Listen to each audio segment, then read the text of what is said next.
Hey guys, welcome back to the Watch Mission. So today we're going to review a watch that comes out of Indiana, and it's heavily German inspired, and you'll definitely see that as I open it up here. And but it is made in Switzerland, and it has a very high quality movement in it as well. So kind of nice to have all three of some kind of my favorite things there, right? You got so it's American made, or sorry, American design. Swiss made, which you can't beat, and German influence, and I do love a good German watch. So it's from a brand called Flutterman Van Ries, and I've worn it for a couple of days and really have enjoyed it quite a bit. It is a little bit big for my wrist. Kind of when I measured it measured at about 43 and a half. But since it's almost all dial, it just looks bigger than that.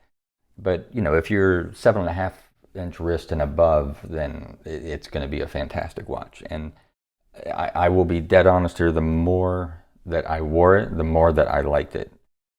So let me go ahead and crack it open here. But the packaging, the wood box, is really high quality. It's actually got a lot of heft to it. It's very well finished. You really can't ask for a better design package than that. So kudos to them for putting that together. It looks great. Inside also, right, they did a really good job with the inside of it. Everything is very high quality. Nothing feels like it was skimped on here at all. And I'm sure this being kind of the prototype before they go to Kickstarter, you know, it's going to have papers and it's going to have everything with it. But this is the prototype. I'll go ahead and take that out. By the way, I have Grand Seiko on today, spring drive. That's from Alexander's Jewelers here in Columbus, Ohio. But I'll review that one next, probably over the weekend or something. As you can tell, very heavily German inspired, which I like a lot, right? So it definitely has that Flieger look to it. The crystal on there is probably the thing that impressed me the most, as well as the dial color. But the crystal at times absolutely disappears. It just does not exist. And I'll throw up some pictures here that kind of show the different angles and just how you can see right through there. And because it is kind of, you know, deadpan flat, there's no distortion. Usually I like distortion just as I don't know. Some people really don't. Like my brother, for example, does not like watches that have a crystal that distorts. But I love the fact that there's very few angles where you get, you know, a heavy glare. So for you know, kind of a functional, legible watch, it's one of the better ones that I've held for a while, and it's got to be due to that crystal. I mean, I'm sure the contrast of having the very dark blue dial helps as well. But really, they've done a great job with this. And if you are talking about any kind of a Flieger, like flight watch, this would be a fantastic option to use. Also, in some of these videos and pictures that you're taking a look at here, you'll see, you know, the case is very highly polished. So it does come with a really nice kind of knurled crown, very good grip, easy to manage. It's got a sign crown there as well. And then when you go to the back, it is almost a pure mirror finish case back there. And I know the movement is a good looking movement, but I'm okay with it having you know, the case back being solid. I have no issue with that at all. You know, you've seen one Sellita, you've seen a lot of them. But speaking of Sellita watches, or Sellita movements, when we talk about the Sellita movement itself, you might wonder, well, what are you really getting for your money here? You know, for $900, I'm going to go with something that I'm not familiar with, or go with something else.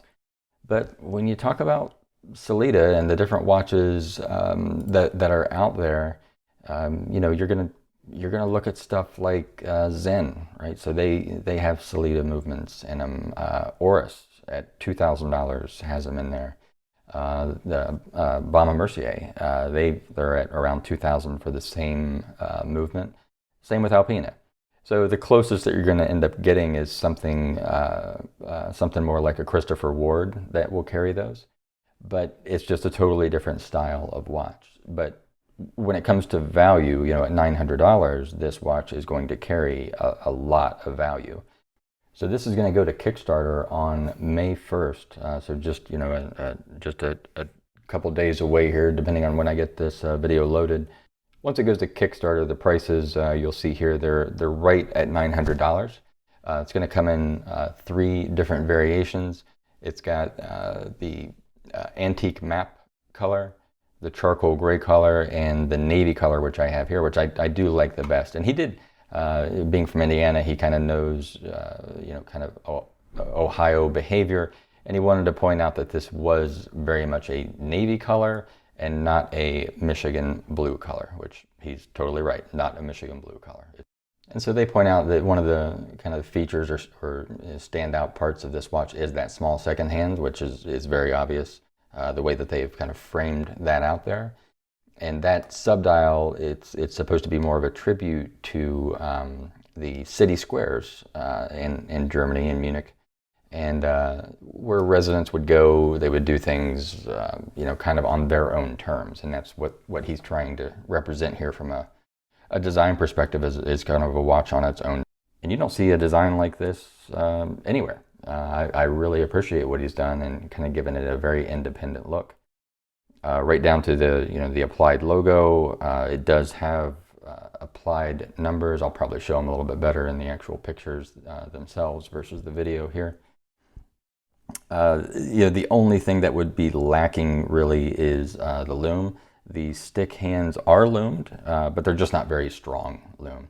But I will tell you that the contrast of the hands and the indices are so strong against the background that we have here that I think it really does kind of lend itself to not necessarily needing that lume on most occasions. You know, you can decipher out those numbers in pretty dim light. So you're definitely getting your money's worth with this, and it being Swiss made, it's going to be really hard to fault spending the money here. So do tell me in the comments below, you know, which color here you tend to like better. I still lean towards the navy. I would be curious to see the charcoal in person, but I'm personally not too crazy about kind of the tricolor going on here. So it would be between these two for me. But in the comments below, tell me which one you like. But this, if it's in your price range at just, you know, under $1,000, this is definitely one I think you would want to get in on, because I think you're getting a lot for your money here, being, you know, heavily German influenced and Swiss made. But as I did wear this throughout my workday, as I said earlier, you know, the more I wore it, the more I really did like it. And sorry, I don't think I mentioned the clasp there. It does have a very nice deployment clasp. But anyway, back to liking this more and more. Just as it sat on my wrist, and I'll show you what it looks like on mine, on a 6.5-inch wrist, which, you know, again, I have a very small wrist. But, you know, at work, I'm basically wearing I'm basically wearing a sport coat usually, and so once I have a sport coat on, I really don't mind the size. It's just when I have my sleeve up here, but when it's down, it doesn't really matter, and I don't mind the size. I don't have it sized for myself right now. But the more that I wore this, you know, just the fact that it would be so dark at times, like it would look black, and then, you know, you hit a spot of light somewhere and it would just really be a very brilliant blue. And hopefully that'll come out in some of the pictures, because I know it's not going to in the video here. And it just kind of reminded me of some of the, you know, the Breitlings and stuff that are out there that just have those very, very deep dials, and then suddenly you just hit that spark of light, which kind of really throws that blue in your face. So it's a great watch. I really do appreciate him sending it to me for review. I would highly recommend it. It fits really well on the wrist there as far as the height and the weight of it is concerned. But let me know if you have any questions, and thanks for watching.